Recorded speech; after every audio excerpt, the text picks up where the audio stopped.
Welcome to the show. Robert Orfino, Jason Bible, Texas Real Estate Mastermind. 2023 review. What happened to that real estate crash?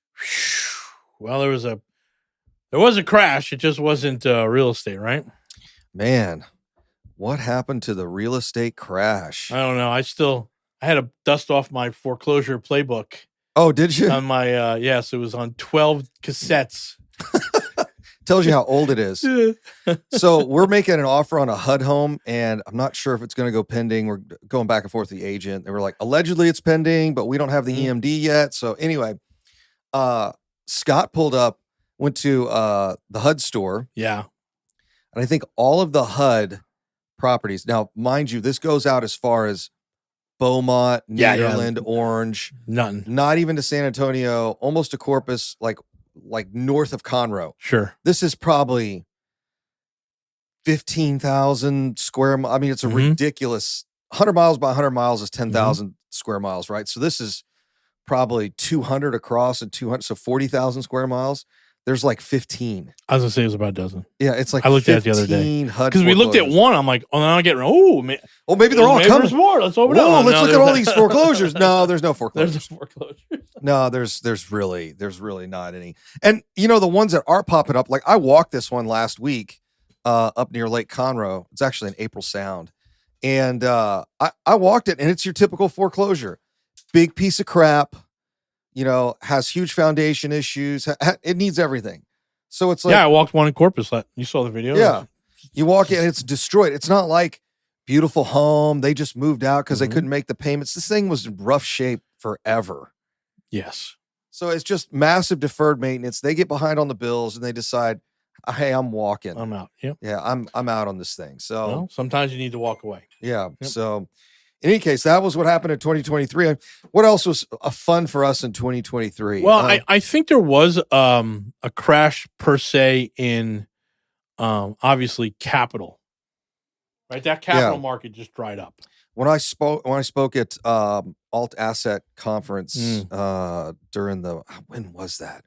During the summer, late summer, early fall, and the presenter ahead of me had this graph up, and I happened to be sitting next to the tech guy. It was in August. Was it August? Okay. And I remember you calling me from the bar in Orange County saying, my God, what are we doing in Houston with the weather, right? Oh, yeah, I called you. I'm like, I had done the presentation, and then Christina and I went to Newport, and I just called, and I'm like, I can't do this anymore. This is freaking brutal. Beautiful. This is amazing. She's just sitting there, and she's like, you love this, don't you? I'm like, yeah, this is great. It's like sitting on the set of a movie, and everybody's really nice, and it was great. So in any case, I'm at the back of the room before I'm presenting, and the guys that were ahead of me presenting before me were they were some kind of asset managers. I don't know if it was a glorified family office. They ran funds. They did all kinds of stuff, but real money guys, right? Yeah. And they had this chart, and it was a bar chart, and it was the total table, the total bar was amount of capital, private capital allocated to some sort of asset class. So it could be private placements, hedge funds. It had real estate on there. And so I'm sitting there in the back of the room, and they show it for 2022 and 2023. And I told the tech guy, I was like, can you screenshot from here? He goes, I absolutely can. I said, screenshot that. And he goes, okay, great. So I get on stage, and I was like, all right, guys, they gave me a nice intro. I did a little dog and pony show. And then right as I was getting started, I was like, did you guys see the commercial real estate crash in the previous presentation? Everyone was like, no. And I said, hey, I can't remember his name. He had a real kind of goofy name. But anyways, hey, can you pull that up? And they pull it up, and I said, here, it's right here. And they said, what do you mean? I said, look, the amount of capital allocated to commercial real estate has dropped 50% in less than 12 months. And you could have heard a pin drop. Everyone was like, oh, I was like, right. So capital eroded from the environment. So what happened? So did prices and deals and all that other stuff. So yeah, that was a big story in 2023. No banking crash, no banking crisis. They kind of were able to keep that one at bay. You know, you and I are both been watching some of what's his name, Peter Zeal. Yeah, and he said, hey, there were 3 banks that failed, but there wasn't a domino effect because these were really unique in that they were startup capital banks. Yeah, these were banks that had a very niche, VC, very niche business model. And he said it wasn't the banks that failed; it was the business model that failed. Yeah. So that's why that the contagion didn't spread through the entire banking system. Right, and other banks had done that. Hey, we're going to buy everything at 2% or 3%, and got hurt, but they didn't crash. Yeah, you don't have to. Here was the problem with those banks: you don't have to liquidate until you have to liquidate. Right. So when you liquidate, it's when you realize the losses. We know that. Right. So right. We're having a lot of conversations, our syndications and funds right now. Right. You guys want to cut bait now? Because, and I said this, I'll give you guys a little preview at 24. We were on our capital call webinar for some of our investors.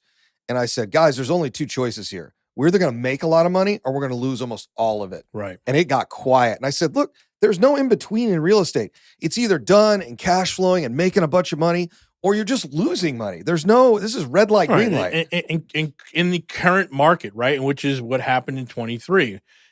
We tried to explain to the folks, our mastermind and other folks who listened to us that, hey, the problem is capital. And we can get things refied right now, but we're in a 9% interest rates. Yeah. So it's almost like a private money loan or a hard money loan, but they're giving us, 5-year interest only. We can get that done, but the rates are so high. We're trying to explain to it that means there's no cash flow.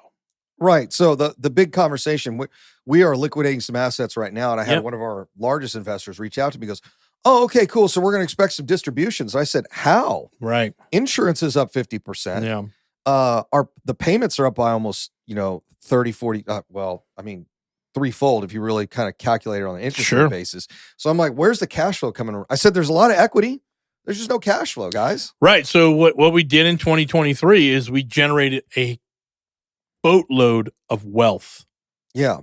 And we are sitting on a lot of assets that we know come just one rate lowering, right? When we got to just cut the rate by even just a quarter, right? We know that the real estate market is going to explode in 2024. Yeah, we haven't gotten all the data in. We'll do the big market update in February, and market and annual predictions. But my guess is somewhere before or a little after the election, once we have a good idea of who's going to be in office, or as a run up to the election, rates are going to get lowered a little bit. Usually September, October, Wall Street kind of has their bets in, if you will. So, it will be interesting right around that time, but it's going to be the politics are going to run the show here for the next for a lot of this year. Yeah, I think politics are going to run the show. So again, high interest rates didn't help anything, and just more than that, just the reluctance to lend to real estate for the first 3 quarters of 2023. Yeah, just. Large private equity groups were holding back, like you saw on that slideshow, and so it was just a heck of a time getting anything closed. Right, it was taking 3-4 months to get things closed, and so if there was a collapse of any market, it was obviously capital for a single family real estate, and right now we're looking at rates between 7 and 9. If it's closer to 7, I'll take it. Give it another quarter, it'll be in the 6s, and we'll be back to business. But what you didn't want to do in 23 was sell. Yeah, and a lot of people did. A lot of people did, and are going to lose probably. And so for people who are listening to us and don't know who we are, let me just take a step back, and this is really important. We buy houses that are slightly below the medium home in any given market. So in Houston, let's call the medium home 350. We might buy something for 200, 220, right? Closer markets, let's say Lake Jackson, medium might be 180, and we'd be buying at 130. Mm-hmm. And it is our intention over the next 5 years that slowly our house that we've bought, that property, moves into the medium range. So not only is it going to get its 6 to 7% year over year, but it's going to pick up a big chunk of change as that market just goes up. So our house at 125 will be worth, 220 in 5 years, and that will then be the medium home price. But we'll pick up that $95,000 in wealth. And so for us, when we say, hey, our houses look like in 2024, we're expecting double digits. And what does that mean? 15%. Mm-hmm. Right? 15%, because we buy below the median. Now, if you have a big old house, that's worth $600,000 in a market where the median is 300, yeah, you're not going to see 15%. But where we are, where we teach our folks to buy, you for sure, we're looking at double digits. And so we're super excited about 24 because we watch people sell stuff in 23, and we were able to pick up some decent deals. Yeah, I can't wait. Actually, some of the best deals I did were in Q1 of 23. It was kind of wild when you go back and look at some of the stuff that I bought there in that first quarter. So I think this is going to be another year where I think investors are going to be sleeping, like just not paying attention. It's the classic, they'll get started buying when it's already too late. That's right. So we did that big webinar the other night, and I was like, you have to buy now. Like, we've got 3 weeks left in January. You better be buying now, because in June, you're going to see massive upside. This is our 2024 preview. Like, if whatever you're buying in January, we're thinking 10% by July. Yeah, more than likely. Yeah. Will not have the whole numbers for 23 until, I don't know, for another week or two. And I'll pull those numbers below. My prediction last year was 15%. And everyone's going to say, well, Jason, it only went up 3% according to HIR. I said, it's not the houses we buy. It's not right. So we buy them below the median home price, $350,000. They're going to be up at least 10, if not 15 by the end of the year. So we'll see. I'll get all the data. Like I said, I'll get all the data, I think next week. But it just depends when HIR produces it. But the numbers are, it's up. I can tell you right now, in December, which was historically dead, Scott and I are walking properties, and one of the properties we literally walked out to make an offer, called the broker, and they said, it's already under contract. It literally fell out of contract 3 days before, and it went under contract 3 days later. So it's like things are still moving. If they're priced right and they're in the right locations, they are still moving. And I will tell you what I've started to hear in the last half of 23. I heard this a lot from not just our agents or brokers, but others. Here's what I heard. California investor. California investor. California investor. Yeah. California investors looking at your 13 unit. Great. Yeah, they're interested. Great, because no other investor wants it in Houston, thinks it's a deal, but the California people understand that, hey, this market's about to explode. I better get in, right? The closing I got tomorrow is California guy. Yeah, California guy, California group. 2 guys from California. So we're starting hearing a lot of that. Because they're looking at the same demographics that we're looking at. It's really that simple. It's not enough homes, still a lot of job creation, still net positive immigration to Texas, legal immigration, right? From Texas, from New York, from New Jersey, from Pennsylvania, those states, and they're buying. But if you're in the marketplace at the time, you feel a little gun shy, right? Yeah. But the guy from California who knows, hey man, if I bought a 13 unit in LA, I'd be sitting at $4 million. Mm-hmm. And here I can get one for 1.8, and I know where the Houston market's going. Yeah, I'm going to buy that property. Yeah. So for us, 2023, there was no real estate crash. Heck, not even in commercial. Yeah, I kept calling a buddy of mine who's a broker at a very large firm, and I was like, hey man, I'm looking for another office building. He goes, yeah, dude, I get 15 phone calls from guys like you every day. Like there's nothing's going to happen. And, I watched Peter talk to Grant Cardone about this, and Peter's like, yeah, Uncle G, schooling Uncle G. Yeah, which was hilarious, I thought. So he basically said, hey man, office is going to be dead in a generation. And he's right, but in what markets? Mm-hmm. And I don't think Texas is going to be one of them. But in any case, you sit there and look, where's a commercial crash? Some apartment complexes have gone up for sale. Yeah, probably rightfully so, because it sounds like they were stealing from investors. Not all of them, but I'm saying some of them, that's what it sounds like. Yep. So, I don't know. I don't see it. We literally just survived the highest interest rates. Actually, it was the fastest rate hike. If it wasn't in history, it was only second to a couple of months since Reagan, right? So where do you think rates are going to go from here? They ain't going up. Mm-mm. I just don't see it. And I'll go back to something that Logan keeps saying, and that is we have and 57 million working Americans chasing after less than 1 million single-family homes. Right. Even if it's only 10% of that, that's 16% working Americans chasing after 1 million homes. Oh, well, let's say it's even half than that. Mm-hmm. That's 8 million Americans chasing after less than 1 million homes. What do you think's going to happen? Yep. Price is going to keep going up.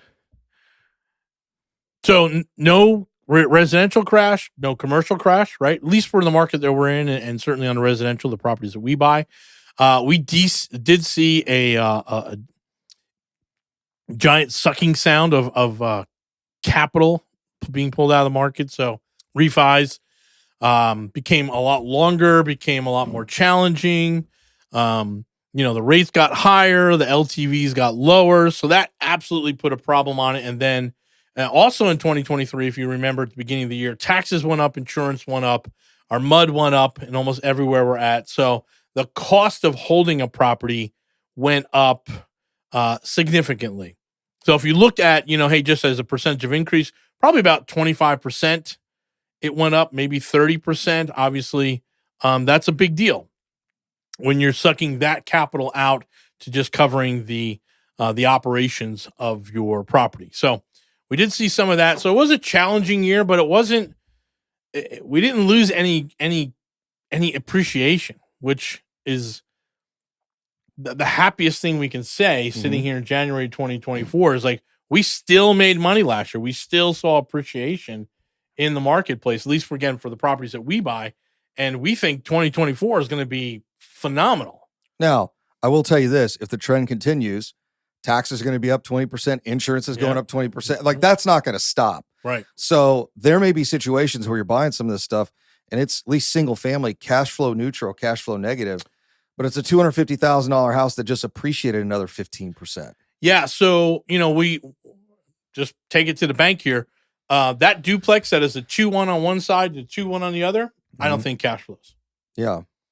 I think it's going to be difficult to get that to cash flow. Now, if you had a 3-2 and a 3-2, or like we've got some that are 3-2s and 4-2s, yeah, you're going to see cash flow out of that duplex, but not that little standard side-by-side, 2-bedroom, 1-bath, I think is now as good as any single family, and you're not going to see any cash flow, significant cash flow off of the property. It's interesting. If rates go up, if leases go up, rents go up 5%, you're getting 5% on both sides. Yeah, so I get it. I just think that the operational cost of that property has pushed cash flow to very, very small on a duplex. So we're telling people, hey, if you really want cash flow, go find a 3-unit.